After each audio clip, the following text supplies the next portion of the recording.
হাঁস পালন করে স্বাবলম্বী হিলির মাহফুজার রহমান ১০০ হাঁস দিয়ে শুরু করে বর্তমানে তার খামারে হাঁসের সংখ্যা ১০,০০০।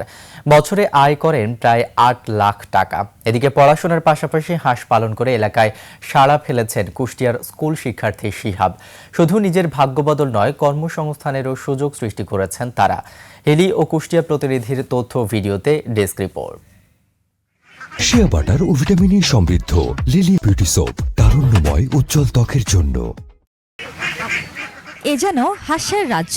সবুজ ধান ক্ষেতের বুক জুড়ে সারি সারি হাঁসের অবাধ বিচরণ, কখনো পানিতে সাঁতার, আবার কখনো বা খাবারের সন্ধানে ব্যস্ততা।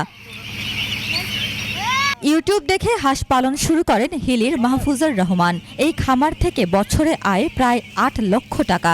ইউটিউব থেকে শুরু করি, ইউটিউব দেখার পর মানে ওরা তো বলে বহুত লাভজনক হয়। এই কারণে আমি আনিগঞ্জ থেকে নিয়েছিলাম ভাই ১০০ বাচ্চা। আনিগঞ্জ হাট থেকে ১০০ বাচ্চা নিয়ে আসে আমি প্রথম শুরু করি। শুধু নিজের ভাগ্য বদলে নয়, এলাকার বেশ কয়েকজন বেকার যুবকের কর্মসংস্থান সৃষ্টি হয়েছে তার খামারে। সকালবেলা উঠে হাঁসের দেখাশোনা করি, খাদ্য টাদ্যগুলো দেই। এত অল্প পুঁজিতে এরকম হাঁস পালন করা সম্ভব, এটা দেখলাম নিজ চোখে। হাঁসের রোগবালাই কমাতে নিয়মিত ভ্যাকসিন ও প্রয়োজনীয় চিকিৎসা সেবা দিচ্ছে প্রাণী সম্পদ বিভাগ।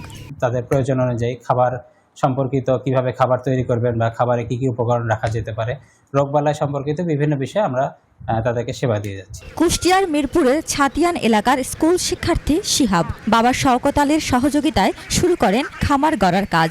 সেই ছোট উদ্যোগ পরিণত হয়েছে সফল বাণিজ্যিক খামারে। ৩ বছর আগে ৬০০ হাঁস নিয়ে শুরু করলেও বর্তমানে তার খামারে প্রায় ১,২০০টি হাঁস। প্রতিদিন ১৪ থেকে ১৫,০০০ টাকার ডিম বিক্রি হয় তার খামারে। এই পর্যন্ত ৬০০ হাঁস থেকে পুষ্ট একটা বছর পুষেছে, মানে এর আগে পুষেছে, পুষ্ট এই পর্যন্ত আসিছে।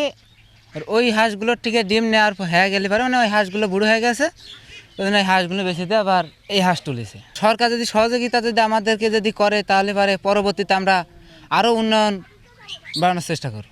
স্থানীয়রা বলছেন শিহাব অল্প বয়সে যেভাবে খামার গড়ে তুলেছে তা অন্য তরুণদেরও উদ্বুদ্ধ করবে।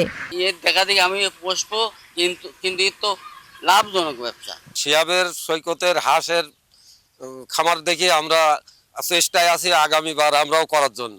শিহাবের মতো তরুণ উদ্যোক্তাদের নিয়মিত পরামর্শ ও কারিগরি সহায়তা দেওয়ার কথা জানালেন উপজেলা প্রাণী সম্পদ কর্মকর্তা। প্রতিনিয়ত তাদের আমরা বিভিন্ন পরামর্শ প্রদান করছি এবং বিভিন্ন টেকনিক্যাল সহায়তা প্রদান করছি, যার প্রেক্ষিতে তারা সফলতার মুখ দেখছে। উপমা রায়, ডেস্ক রিপোর্ট, একুশে টেলিভিশন।